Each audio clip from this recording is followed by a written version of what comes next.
Lorsque nous nous arrêtons sur cette lettre aux Hébreux, nous trouvons qu'il nous y est parlé à plusieurs reprises de la cité. Par exemple, vous êtes approchés de la cité du Dieu vivant, la Jérusalem céleste. Hébreux 12, 22. La vie du peuple d'Israël était naturellement concentrée sur la Jérusalem terrestre. Elle était le centre de leur unité. Ils étaient tous unis à cause de cette ville. C'est pourquoi leurs hommes devaient monter à Jérusalem plusieurs fois chaque année. Et lorsqu'ils arrivaient du nord, du sud, de l'est et de l'ouest, en une caravane étonnante, ils chantaient les cantiques de Tzion. Ces psaumes sur Tzion sont des psaumes merveilleux, et ces hommes se glorifiaient de leur ville et trouvaient l'expression de leur vie nationale. Elle était le centre de leur gouvernement. Leur vie nationale découlait du gouvernement qui se trouvait à Jérusalem. Oui, Jérusalem était tout pour eux. L'auteur de cette lettre aux Hébreux parle du jour qui approche où cette vie-là aura entièrement disparu. Durant toute une dispensation, la Jérusalem d'aujourd'hui est le symbole de la division. Les Juifs en ont une partie, les Arabes en ont une autre, et ils sont incapables de vivre ensemble dans la paix. Elle est le symbole de la désunion et pour Dieu elle n'existe pas. Elle a passé et Dieu a introduit sa Jérusalem céleste. Vous vous êtes approchés de la cité du Dieu vivant, la Jérusalem céleste. Désormais, il nous a fait asseoir ensemble dans les lieux célestes en Jésus-Christ, Éphésiens 2,6. Toute notre unité à nous qui sommes le nouvel Israël est concentrée sur lui qui est en haut.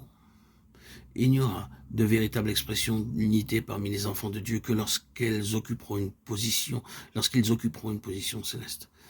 Notre unité est dans les cieux et non sur la terre. Paul dit que nous sommes concitoyens des saints, Éphésiens 2,19, et que notre vie est cachée avec Christ en Dieu, Colossiens 3,3. Oui, la cité existe, la pensée de Dieu la concernant a été reportée sur l'Israël spirituel. Toutes ces pensées sont des conceptions merveilleuses de l'ancien Israël. Si cet Israël était la famille de Dieu, la maison de Dieu, l'héritier de Dieu, la cité de Dieu, il était aussi considéré comme le troupeau de Dieu, les brebis de Dieu. Tu as conduit ton peuple comme un troupeau. Psaume 77, 21. Cette pensée se retrouve naturellement derrière le cri du prophète Ésaïe. Nous étions tous comme des brebis errantes. Ésaïe 53, 6. Israël était le troupeau de Dieu et Dieu était le berger du peuple. Car c'est là en vérité une question très grande dans cette nouvelle relation avec le Seigneur. Dieu a reporté cette pensée si précieuse sur le nouvel Israël. Nous sommes le peuple de sa pâture et les brebis de sa main. Psaume 95, 7. Et lorsque nous arrivons à la fin de cette lettre aux Hébreux, nous rencontrons ces paroles merveilleuses que le Dieu de paix qui a ramené d'entre les morts le grand pasteur des brebis, notre Seigneur Jésus. Hébreux 13, 20. Il y a un sens dans lequel cette pensée domine toute cette lettre. Les compagnons de Christ sont ses brebis. Je suis le bon berger.